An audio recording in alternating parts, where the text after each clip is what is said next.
In the vast expanse of the cosmos, where stars shimmered like scattered diamonds against an endless velvet canvas, the Galactic Empire stood as a testament to the pinnacle of interstellar civilization.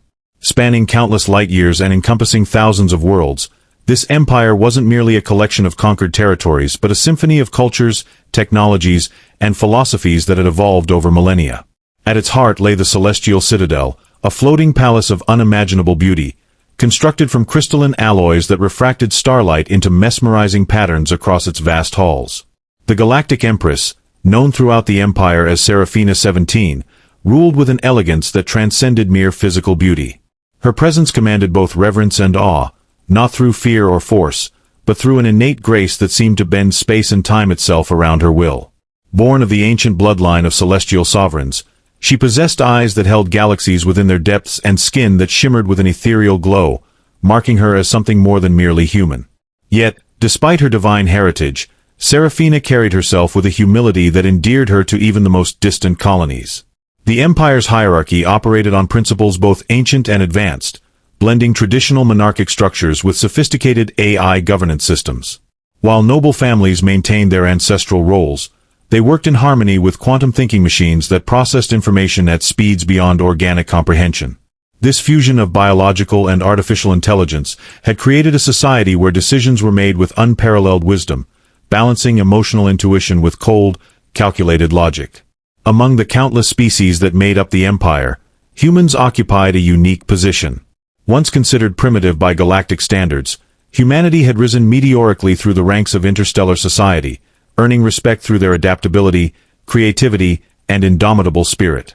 They served in every capacity imaginable, from diplomatic envoys to scientific pioneers. But none were more revered than those who joined the Imperial Guard, the elite military force that protected the Empress herself. These human soldiers, though representing only a fraction of the Guard's diverse membership, had distinguished themselves through acts of extraordinary valor. Their inclusion in the imperial ranks symbolized the Empire's commitment to meritocracy over pure lineage, allowing talent and dedication to rise above species or social status. Within the Citadel's walls, these warriors trained alongside beings from 100 worlds, their camaraderie forged in shared danger and mutual respect. The current era marked a particularly crucial juncture in the Empire's history. The previous century had seen unprecedented expansion, bringing new challenges and opportunities. Trade routes stretched across previously uncharted sectors, while diplomatic relations with emerging civilizations required careful navigation. Through it all, Seraphina 17 had guided her people with a steady hand, her decisions often seeming to anticipate future developments before they materialized.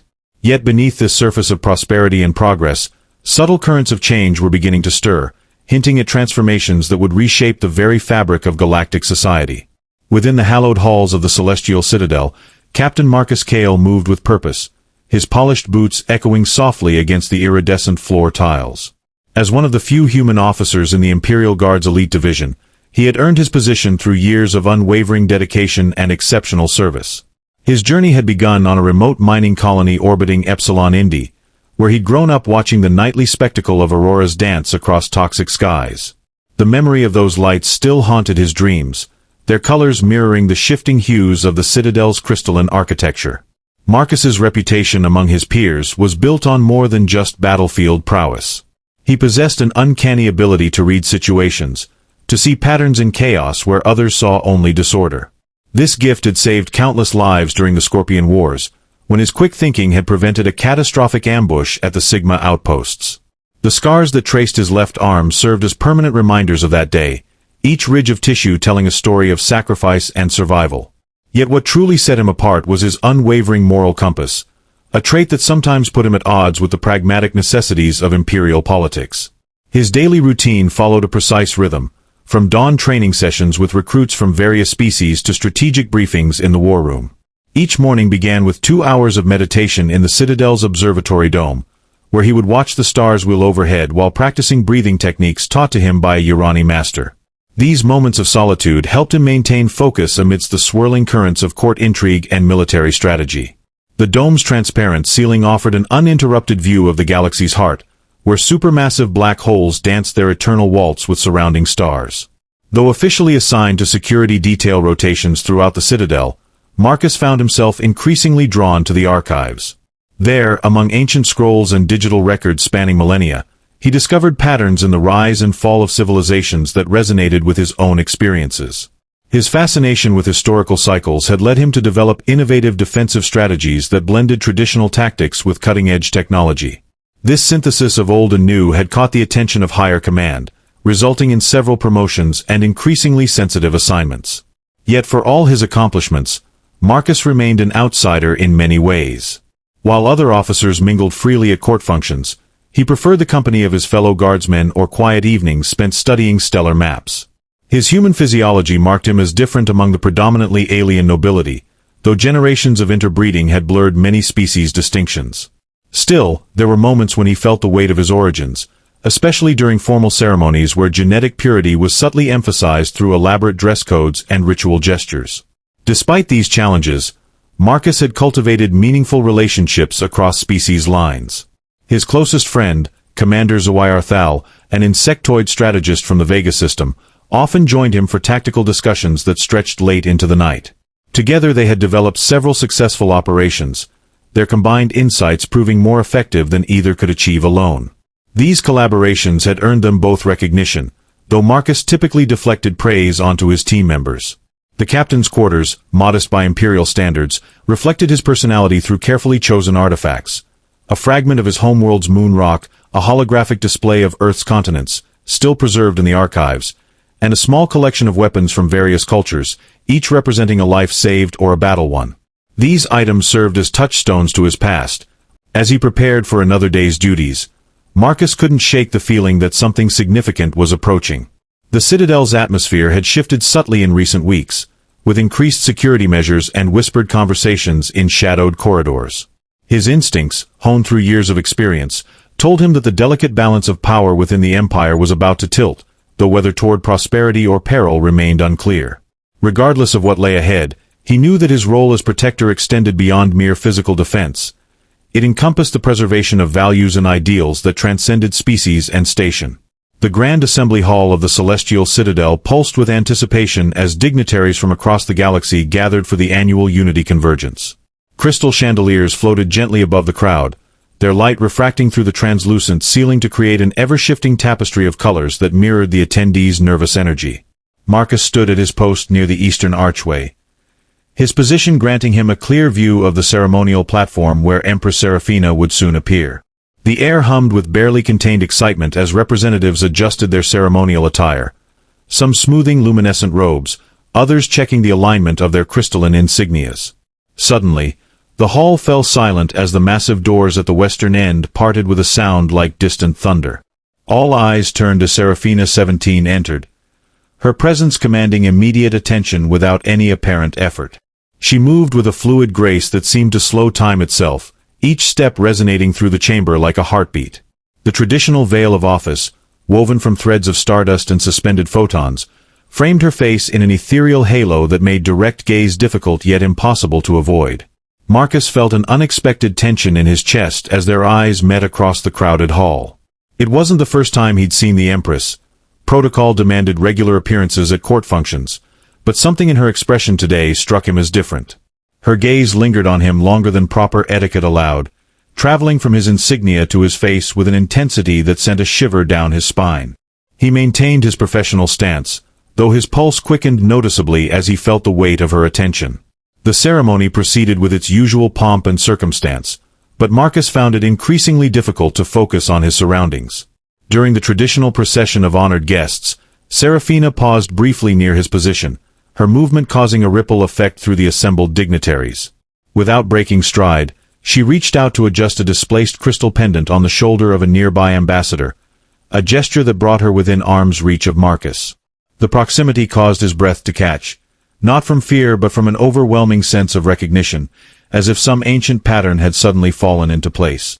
As the Empress continued along her path, Marcus became aware of subtle changes in the behavior of those around him. Other guards shifted slightly in their positions, creating a wider berth around his location.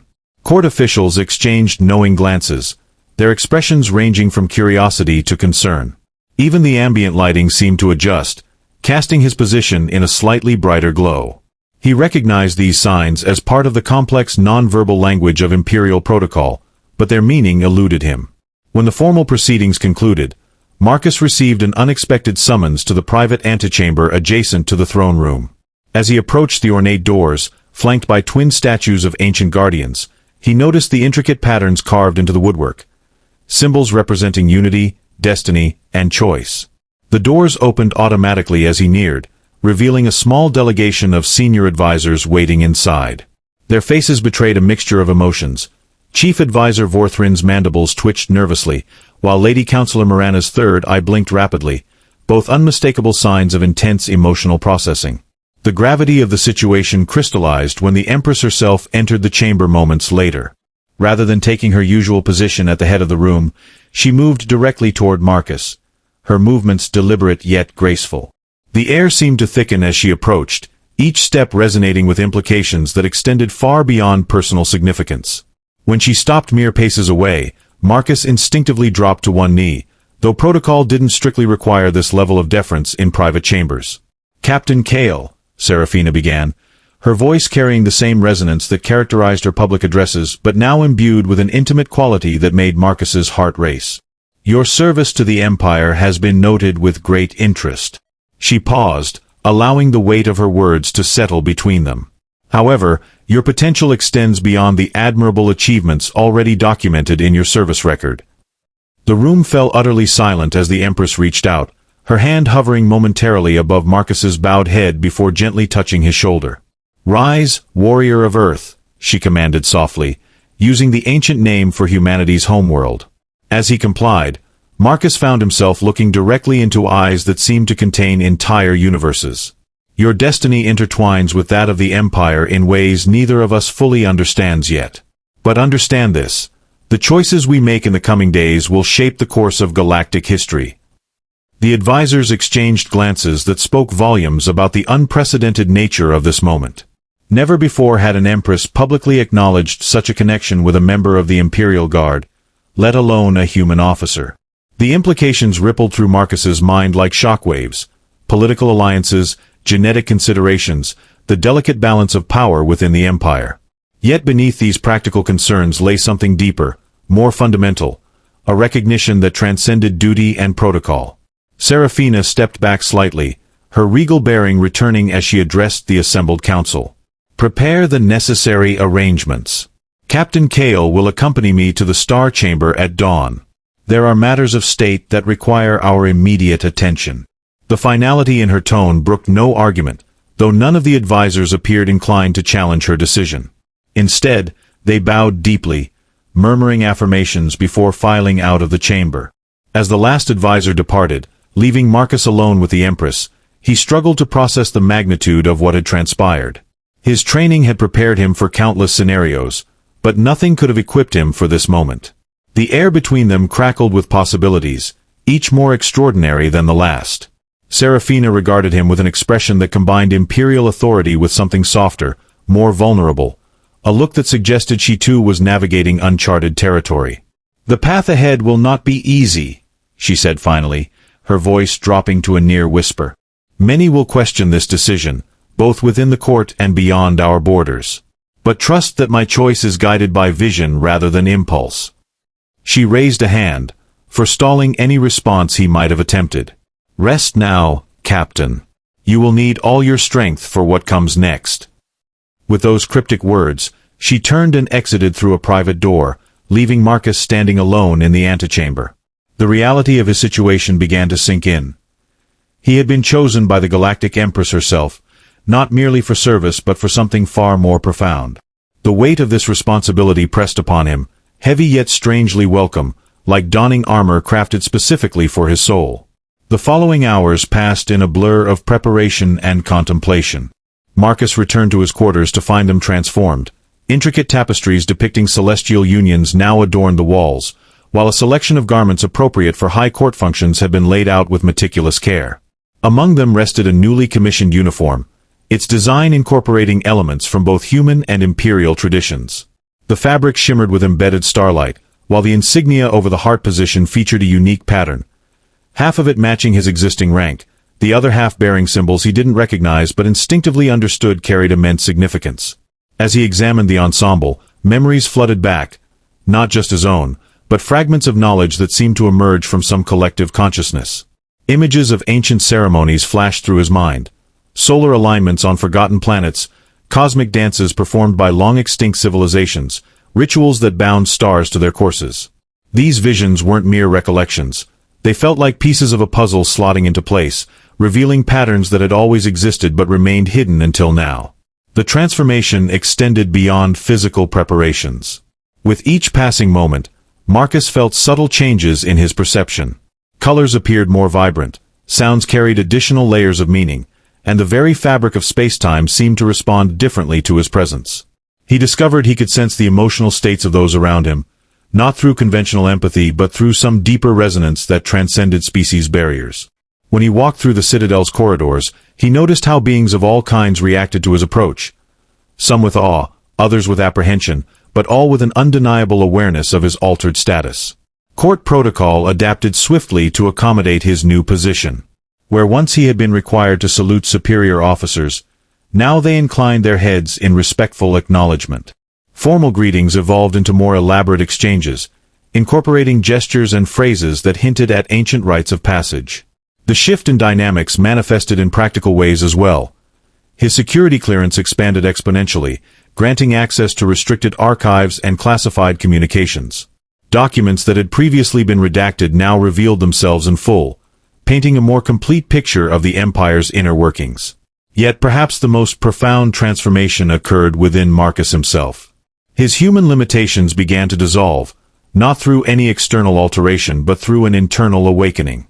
Memories of Earth's mythology intertwined with galactic legends, creating a rich tapestry of understanding that bridged cultures and epochs. He found himself speaking languages he'd never formally learned, comprehending mathematical concepts that should have been beyond his grasp, and intuiting solutions to problems that had baffled scholars for centuries. This evolution wasn't without its challenges. The weight of newfound awareness sometimes threatened to overwhelm him, especially during quiet moments when the enormity of his situation pressed heavily against his consciousness. Physical symptoms accompanied these periods of adjustment. Migraines that painted constellations across his vision, moments of vertigo when confronting the true scale of galactic politics, and occasional episodes where time itself seemed to stretch and compress around him. Through it all, Marcus maintained his core identity. The human soldier from a mining colony who had risen through the ranks on merit alone. This foundation proved crucial, anchoring him against the tide of change. He continued his morning meditation practices, finding solace in the familiar rhythms of breathing exercises and muscle relaxation techniques. These sessions took on new dimensions as he incorporated elements of imperial spiritual practices, creating a hybrid discipline that helped stabilize his evolving psyche. The support of his fellow guardsmen proved invaluable during this period of transition. Commander Zyr Thal arranged private sparring sessions that allowed Marcus to process his experiences physically, channeling the excess energy of transformation into controlled combat movements. These encounters revealed another aspect of his metamorphosis: enhanced reflexes, increased strength, and an almost preternatural ability to anticipate his opponent's moves. Rather than viewing these changes with suspicion, his comrades embraced them as natural extensions of his growing role within the imperial hierarchy. As dawn approached, signaling the appointed meeting in the Star Chamber, Marcus stood before the mirror in his quarters, examining his reflection. The man who stared back bore only superficial resemblance to the soldier who had entered the Citadel months ago. His eyes held a depth that hinted at cosmic awareness, while his posture exuded a confidence born of destiny fulfilled. Yet beneath these surface changes, he recognized the same determined spirit that had driven him since childhood, the same spark that had caught the Empress's attention in the Grand Assembly Hall. The revelation of their impending union rippled through the Galactic Empire like a supernova, its shockwaves reverberating across thousands of worlds and countless species. News networks scrambled to contextualize the unprecedented event, their holographic broadcasts filled with experts debating the historical, political, and cultural implications. Traditionalists pointed to ancient prophecies that spoke of a bridge between human and celestial bloodlines, while pragmatists analyzed potential shifts in power dynamics and trade agreements. The sheer volume of speculation created a feedback loop of analysis and counter-analysis, each interpretation generating new questions and possibilities. Within the imperial court, reactions ranged from cautious optimism to outright hostility. Noble houses with vested interests in maintaining pure bloodlines convened emergency councils, their encrypted communications buzzing with strategies to mitigate the perceived threat to their influence. Some factions viewed the Union as a masterstroke of diplomacy, arguing that it would strengthen ties with humanity's numerous colonies and allies. Others saw it as a dangerous precedent that could undermine centuries of carefully cultivated genetic protocols. The human contingent responded with a mixture of pride and anxiety. Colonial governors rushed to draft congratulatory messages while simultaneously preparing for potential backlash from less progressive systems. Earth's Representative Council debated emergency sessions, torn between celebrating this elevation of human status and worrying about the responsibilities it entailed. Across human-inhabited worlds, public reaction varied from jubilant street celebrations to solemn gatherings in places of worship, where leaders grappled with incorporating this development into existing belief systems. Military circles buzzed with theories about strategic implications. Analysts speculated about enhanced security protocols around human-populated sectors, while tacticians re-evaluated defensive formations in light of possible retaliatory actions from disaffected parties. Intelligence agencies reported increased chatter among fringe groups, some expressing admiration for the Empress's bold move, others plotting responses that ranged from protest to something potentially more sinister. Beyond official channels, the impact on imperial society manifested in more subtle ways. Fashion trends shifted overnight, with designers incorporating human motifs into their collections. Restaurants began offering fusion cuisine combining traditional imperial dishes with human culinary techniques. Cultural exchange programs experienced a surge in applications, while academic institutions rushed to establish new departments focused on human-celestial relations. The religious community faced particular challenges. Temple elders across the empire convened to reinterpret sacred texts in light of this development. Some found validation in ancient scriptures that spoke of celestial human unions as harbingers of a new age, while others wrestled with reconciling doctrine with reality. Pilgrimage sites reported increased visitor numbers, as beings from diverse backgrounds sought spiritual guidance in understanding this monumental shift. Economically, markets fluctuated wildly as investors tried to predict which sectors would benefit or suffer from the Union. Human-based enterprises saw their stock values soar, while companies specializing in genetic purity products experienced sharp declines. Real estate prices in human-dominated regions skyrocketed as speculators anticipated increased imperial attention and investment. Perhaps most significantly, the announcement sparked a wave of introspection across the empire. Beings of all species found themselves questioning fundamental assumptions about identity, destiny, and the nature of leadership. Philosophical debates flourished in academic circles and public forums alike, with participants exploring what it meant to transcend traditional boundaries while maintaining cultural integrity. Artistic expressions exploded in diversity, as creators drew inspiration from this unprecedented blending of lineages. As Marcus prepared to enter the Star Chamber, these global reactions weighed heavily on his mind. He understood that their union represented more than a personal relationship. It embodied hope for some, fear for others, and a catalyst for change that would affect billions of lives. The complexity of their situation extended far beyond romantic notions or political maneuvering, touching upon the very essence of what it meant to be part of the galactic community. The Star Chamber materialized before Marcus like a living entity, its crystalline walls pulsating with the collected energies of 1,000 suns. Each step forward felt like moving through liquid time, the chamber's gravitational field subtly adjusting to accommodate his presence. The air vibrated with harmonics that resonated deep within his bones, frequencies that seemed to rearrange his molecular structure with each passing moment. Light bent unnaturally around the central dais, where Seraphina waited, her form haloed by cascading streams of quantum particles that danced in patterns too complex for mortal comprehension. As Marcus ascended the spiral staircase leading to the dais, he felt reality itself begin to fracture and reform around him. The chamber's environment responded to their proximity, walls dissolving into vistas of colliding galaxies while simultaneously manifesting microscopic views of atomic interactions. Time dilation effects became palpable. Moments stretched into eternities as he processed the infinite permutations of their potential union. Each step forward required conscious effort to maintain temporal coherence, his human limitations challenged by the chamber's multidimensional properties. Seraphina extended her hand, and as their fingers touched, a surge of information coursed through their connection. Memories that weren't his own flooded his consciousness. The birth of stars witnessed firsthand, the collapse of civilizations observed across eons, the intricate dance of dark matter shaping the universe's structure. Yet intertwined with these cosmic visions were intensely personal experiences. Childhood fears, moments of doubt, triumphs that had shaped the Empress's character.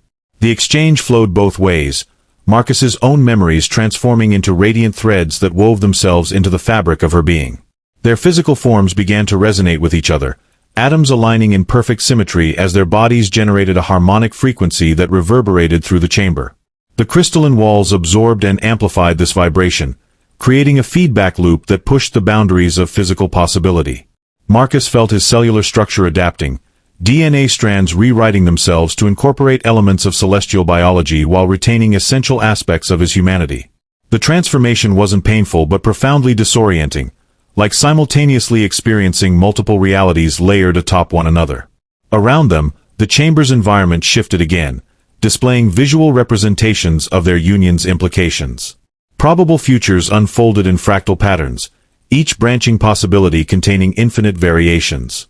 They watched as timelines diverged and converged, some showing harmonious integration of human and celestial elements, others depicting catastrophic disruptions to galactic stability. Through it all ran a golden thread, their connection serving as an anchor point around which reality itself seemed to pivot. Communication transcended spoken language, thoughts and emotions flowing between them in pure conceptual form. Complex ideas that would have required hours of explanation manifested instantaneously, understood at a fundamental level that bypassed traditional cognitive processes. Yet amid this torrent of information, Marcus detected something more primal, a deep-seated recognition that transcended both their individual identities and their respective species.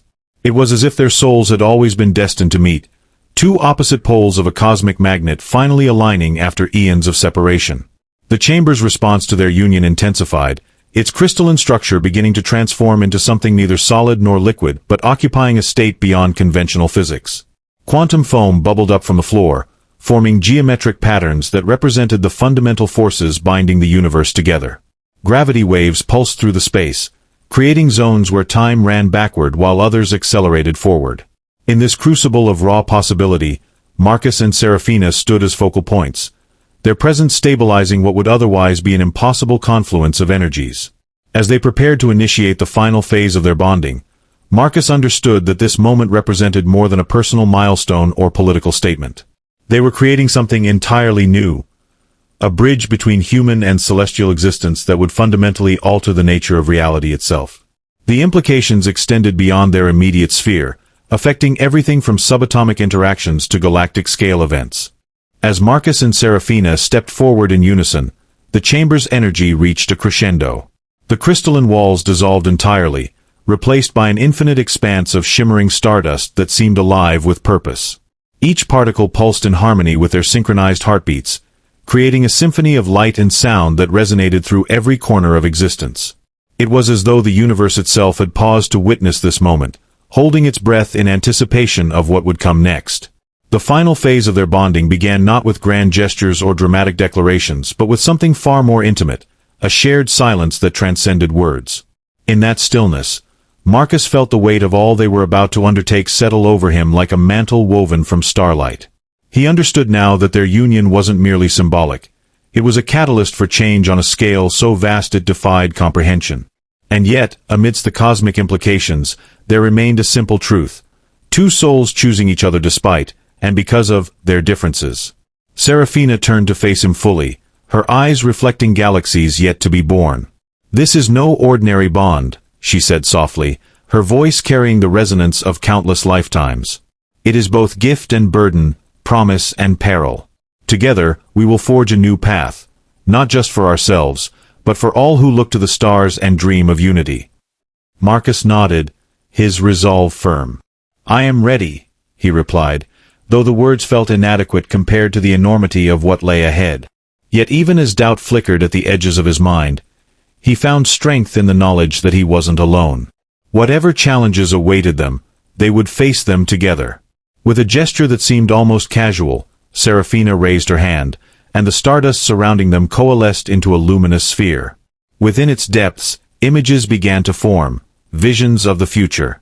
Some showed prosperity and peace, where humanity and celestial beings stood side by side as equals.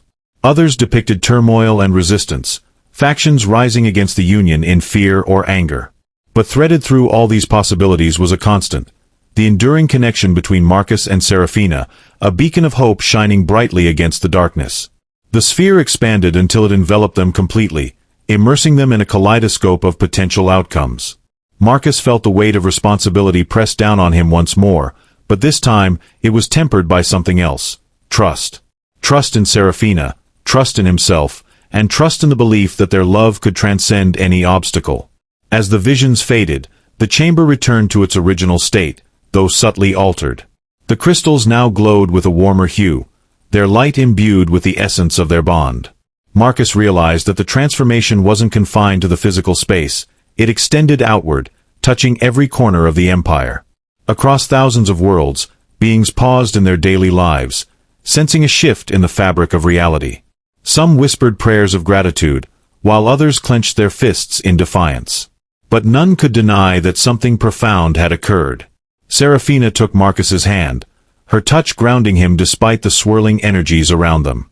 "The journey ahead will not be easy," she admitted, her voice tinged with both sorrow and determination.